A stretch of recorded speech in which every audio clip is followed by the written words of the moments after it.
Sebelum lanjut ke video, tekan tombol subscribe dan bunyikan loncengnya. Assalamualaikum warahmatullahi wabarakatuh.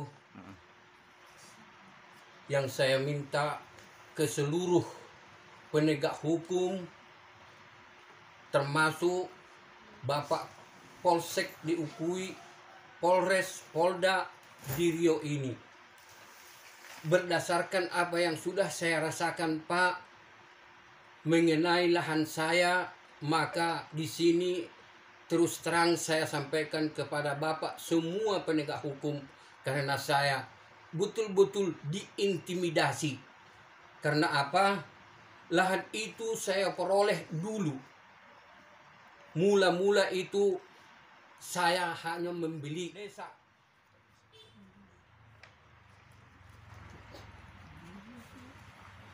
Jadi pada waktu itu di tahun 2005 ada lagi orang yang mengaku yang memiliki tanah tersebut pada waktu itu. Tetapi karena pada waktu itu dia mengaku sebagai anggota P3 KSR. Kemudian setelah saya sampaikan kepada beliau itu bahwa tanah tersebut telah saya beli kepada Dilla, barulah dia pergi ke desa mempertanyakan itu kepada Pak Kepala Desa Wali Nasir. Inilah orang-orangnya. Ini.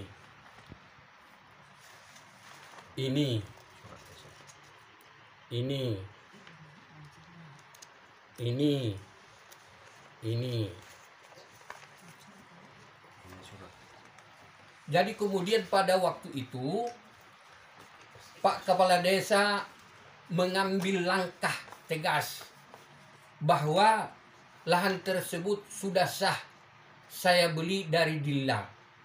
Dan apabila ada orang yang merasa keberatan tentang lahan tersebut, maka dialah yang bertanggung jawab pada waktu itu, Pak Kepala Desa Wali Nasir. Bagi yang tahu tulisan Pak Wali Nasir, Kepala Desa pada waktu itu, inilah surat beliau tuh kepada saya pada waktu itu. Kepala Desa Wali Nasir. Seperti inilah tulisan beliau. Desa Air Hitam. Bahwa dia akan menyelesaikan masalah itu. Ini di tahun 2005 awal ini. Pertama-tama, baru di tahun 2007 baru diapakannya ini. Inilah surat ini tahun 2007 ini. Kemudian Pak Kepala Desa Wali Nasir lah yang membayar kepada orang yang dua ini, sehingga tidak ada lagi sangkutan kepada mereka ini. Inilah suratnya kepada saya pada waktu itu. Surat Pak Kepala Desa Wali Nasir. Jadi sehingga itu sah sama saya. Barulah kami bisa di situ mengelola lahan tersebut.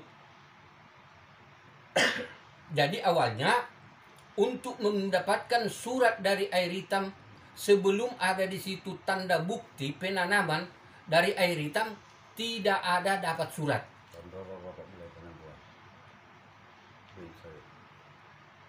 Apa itu? Lahan tersebut sudah mulai ditanam si Dilla itu sebelum tahun 2004. Sudah ditanam itu. Cuman habis dimakan gajah, dimakan gondit. Terus begitu. Babi. Jadi di tahun 2005 barulah kami di situ menanam. Habis semua. Tidak ada yang tinggal. Di tahun 2006 baru kami menanam lagi di situ. Berapa luasnya, Pak? 6 hektar. Dapat 6 hektar luasnya. Iya. Cuman secara tidak secara sekaligus, secara bertahap. Namanya kami masih sambil cari makan, dan kami tinggal di situ. Setelah 2006 kami dirikan di situ pondok. Akhir 2006 disitulah kami tinggal. Mulai nanam ya. Supaya tanaman kami ini bisa aman dan selamat. Anak-anak pun dari situlah untuk bersekolah pada waktu itu. Kemudian di tahun 2007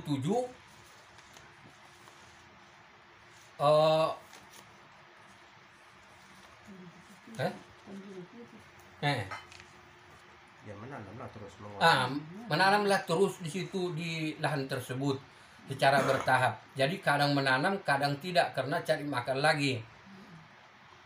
Kapan Bapak menghasilkan tanaman tersebut yang Bapak tanam? baru ini surat timbul surat ini ceritakan dulu. Jadi setelah itu, Kami nanam Wali Nasir. setelah kami tanam pada waktu itu, ada lagi di tahun 2004 kami dipanggil Pak Kepala Desa lah si juara ukur, tim pengukur Dari desa. dari Desa Air Hitam yang dipercayakan kepada Jabar. Jabar itu siapa Pak? Jabar itulah perwakilan dari desa untuk mengukur lahan tersebut. Jabar bukan ukur. Iya. Dari Karena dia ini termasuk juga kepercayaan dari P3 KSR. Kepercayaan dari desa juga. KSR itu apa Pak? Itulah waktu itu P3 KSR. P3 KSR itu apa Pak? Inilah. Perkebunan sawit. Ah, Kelapa sawit rakyat Riau. iya. KSR. Cuman ini udah gagal ini. Nggak ada lagi apanya ini. Lanjut. Program Iya. pemerintah. Iya. Nah terus Di tahun 2008, di Jabar ini jadi ada abang saya kecelakaan sehingga dia patah kakinya.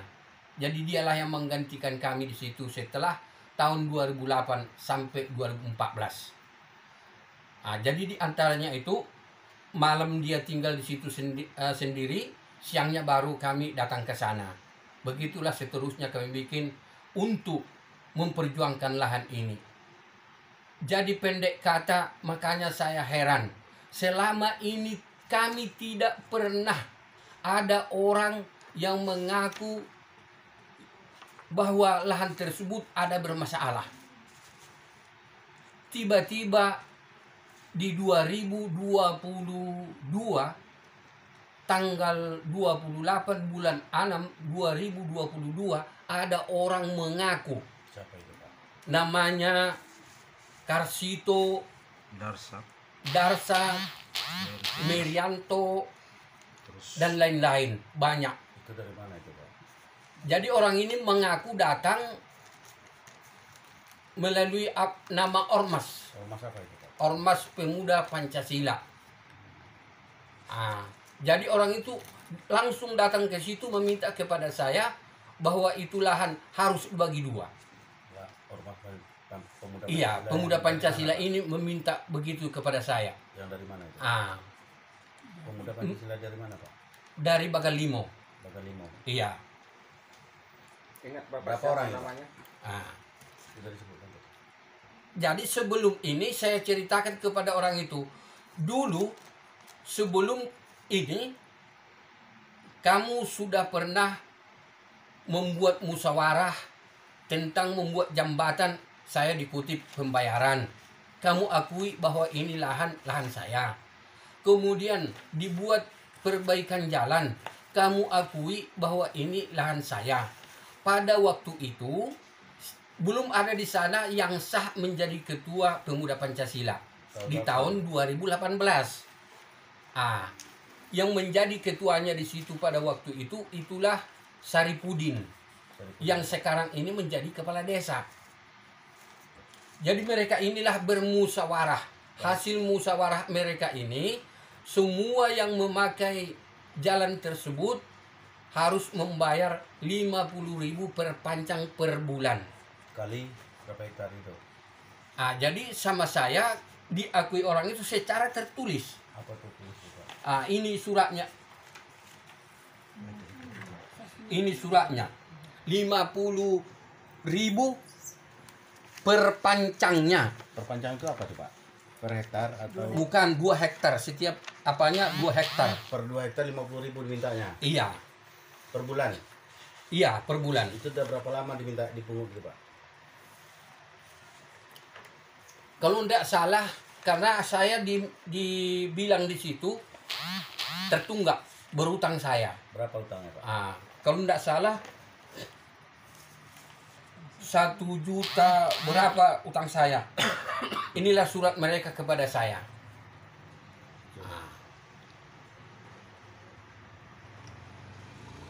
Jadi atas nama Saifuddin ini yang menjadi kepala desa Bagan Limo sekarang inilah dulu ketuanya Pak ya? Iya. Inilah suratnya. Jadi orang ini mengaku bahwa lahan tersebut lahan saya 6 hektar 3 pancang. Berarti secara hukum itu sah lahan saya, tanaman saya. Tetapi kok di 2022 mereka yang bertiga ini juga lah yang menyerobot hak saya, menguasai lah. Beginilah caranya mereka untuk mendatangi saya ke situ. Berarti lahan tersebut mereka panen secara paksa Pak ya? Iya. Kebun Bapak ini? Iya. Sudah berapa lama digitukan tuh, Pak? Ini sudah 1 tahun dikuasai orang ini, Pak. Terus laporan Bapak ke pihak kepolisian Polsek itu seperti Jadi apa, sudah Pak? saya laporkan ke Polsek, tapi laporan tinggal laporan, tidak pernah ada yang, tidak ada proses yang jelas Sampai sekarang, Pak ya? sampai sekarang. Tidak ada proses itu, Pak ya? Tidak ada. Jadi makanya saya minta kepada Pak Kapolda, tolonglah disadarkan ini Polsek Ukui ini, supaya orang itu benar-benar memperjuangkan yang benar, sesuai dengan undang-undang.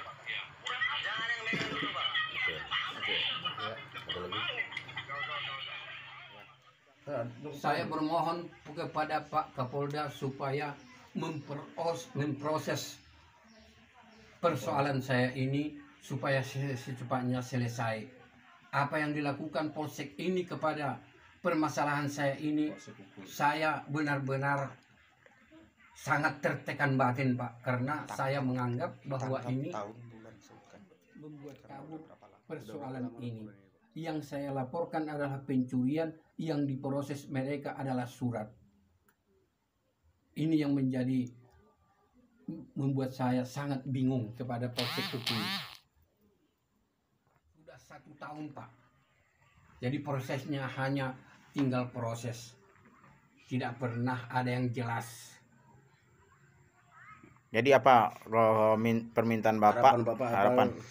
Harapan Bapak supaya Pak Kapolda memproses masalah ini dan menegur semua aparat penegak hukum itu.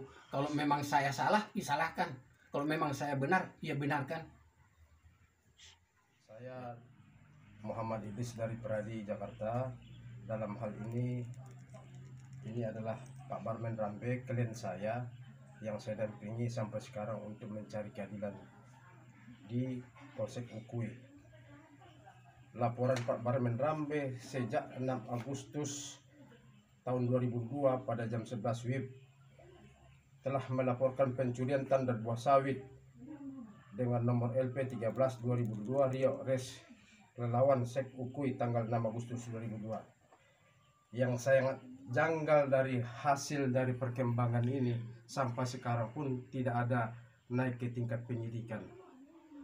Saya mempertanyakan ini ke Polsek Ukui, sejak apa hambatan yang dihadapi kepolisian sehingga kemarin kita gelar ekspos di kejaksaan atas permohonan kami terhadap laporan klien saya.